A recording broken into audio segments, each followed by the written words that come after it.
They say money changes people, but what if I told you it wasn't money that broke me, but the silence of being invisible in my own family? Imagine this. Your parents call a family gathering, everyone's dressed up, the table is set like a celebration, and you sit there quietly, wondering what the occasion is. You expect maybe an anniversary toast or a special announcement, but instead, you watch as your sister is handed a set of glittering keys to a Tesla, the deed papers to a mansion, and then, to top it off, a document showing she now owns $33 million in shares and properties. Everyone claps, everyone cheers, everyone tells her how deserving she is, and you sit there, clapping too, with a smile you force onto your face even though inside your chest something is caving in. Because while she's being crowned the princess of the family, no one looks at you. No one explains why. No one even bothers to acknowledge that you exist. My parents didn't just choose a favorite. They erase me from their picture of success.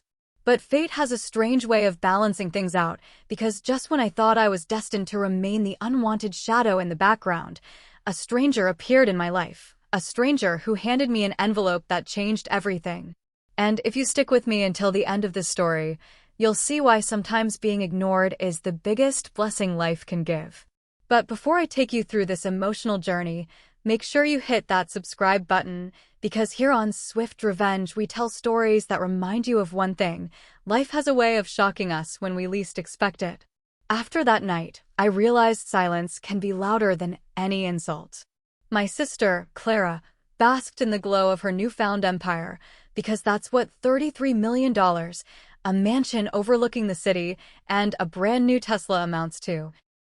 She became the talk of our relatives, the darling of family friends, and the shining jewel my parents paraded like a trophy.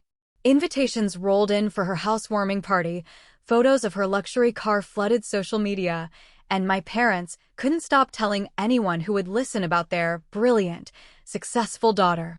Every time I entered a room where they were talking about her, their voices dimmed, as though I was an intruder trespassing on a story that didn't belong to me. Sometimes, I would catch my mother glancing at me, almost guilty, as though she knew what she was doing was cruel. But she never said anything. Not once.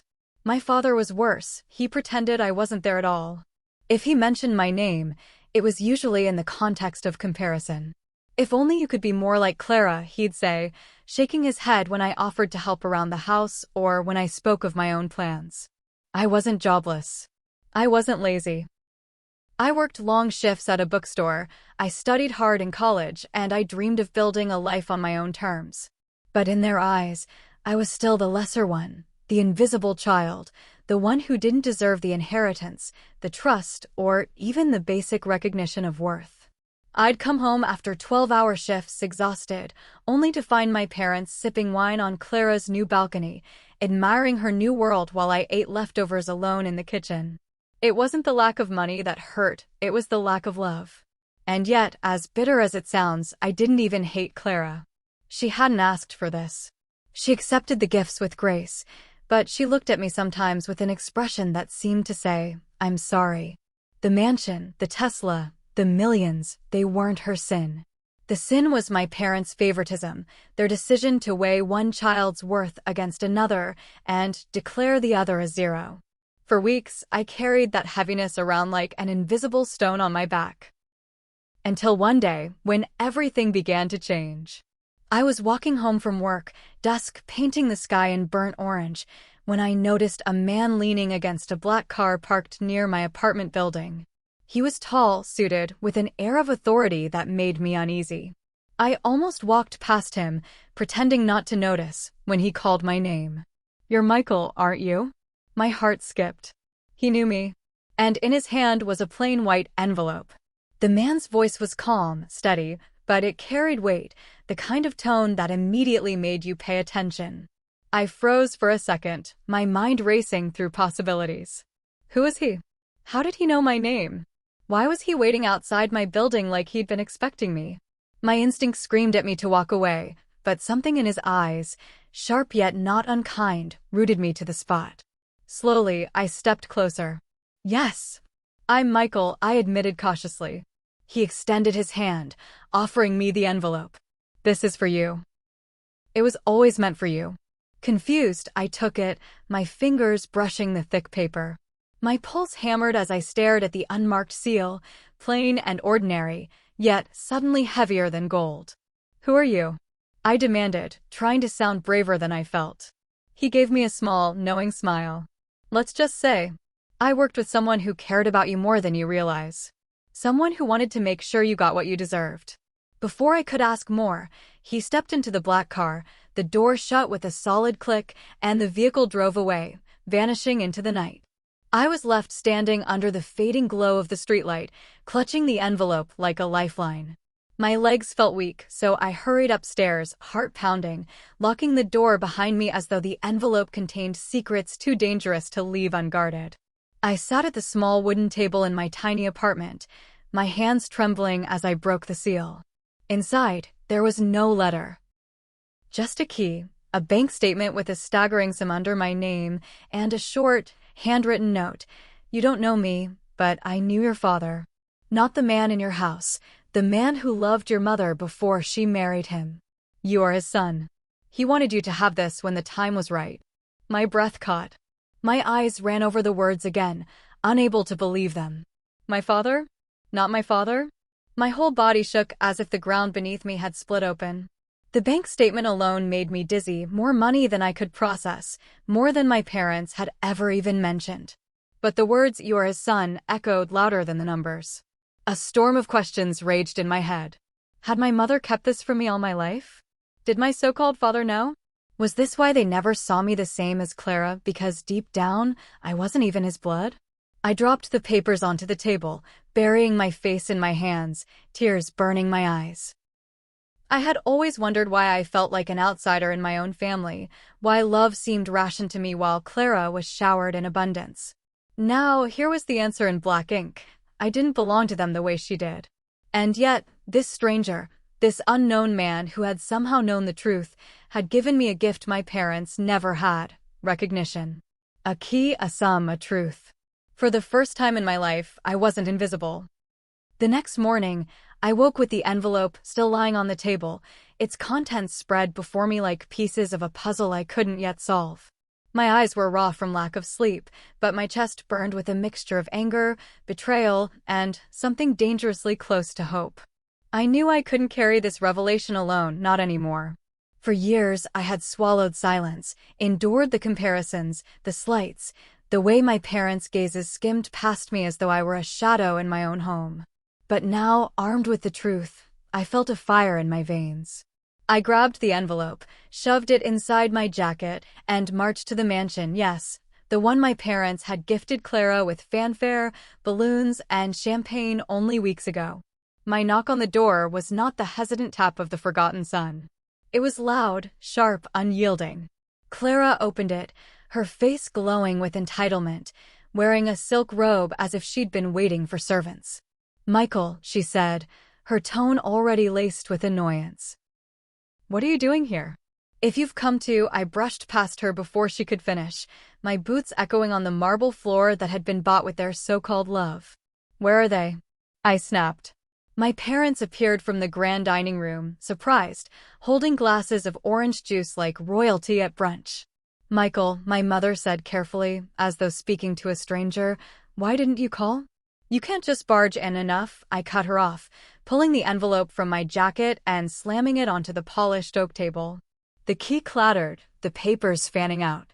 "Do you want to explain this? Or should I read it aloud to Clara so she can finally see the truth about this perfect family you've built on lies?"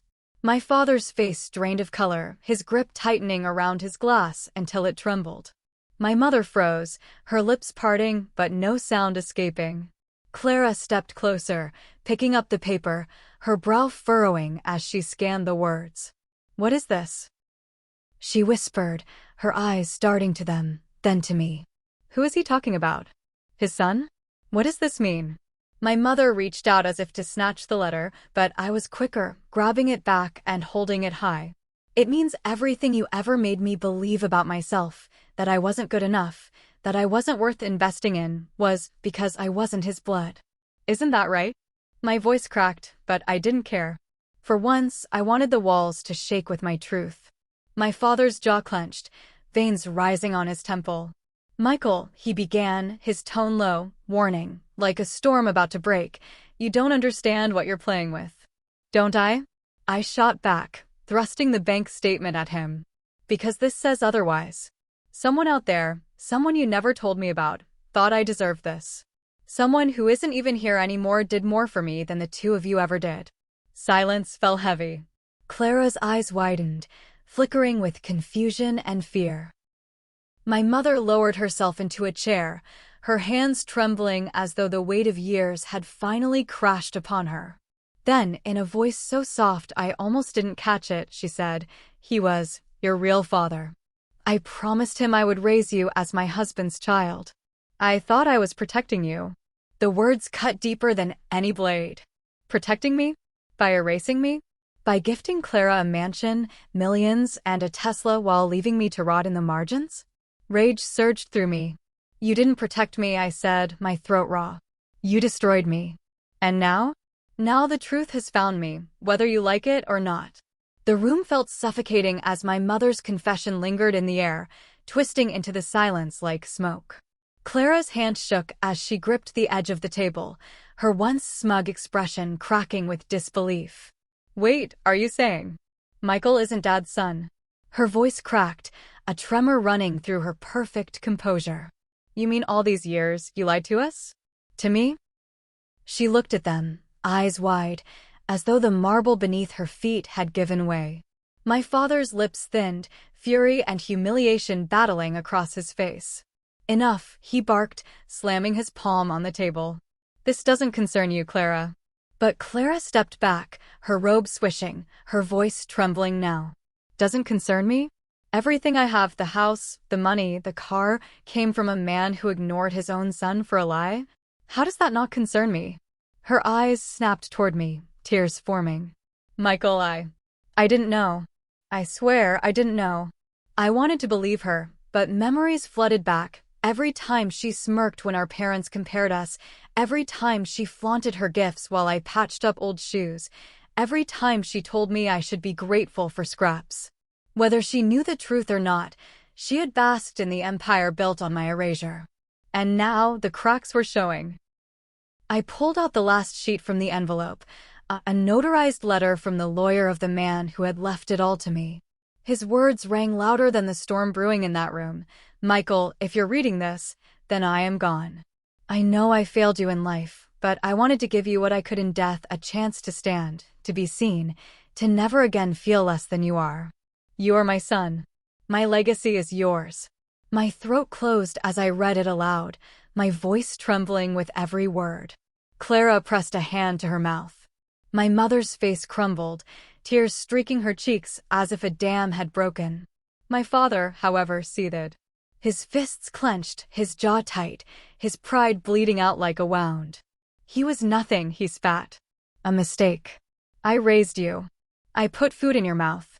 And this is how you repay me, by shoving his money, his name in my face." He stood, his voice rising. "You will tear that letter apart. You will burn it. And you will forget this nonsense before it destroys us." For the first time in my life, I didn't shrink beneath his voice. I stood taller.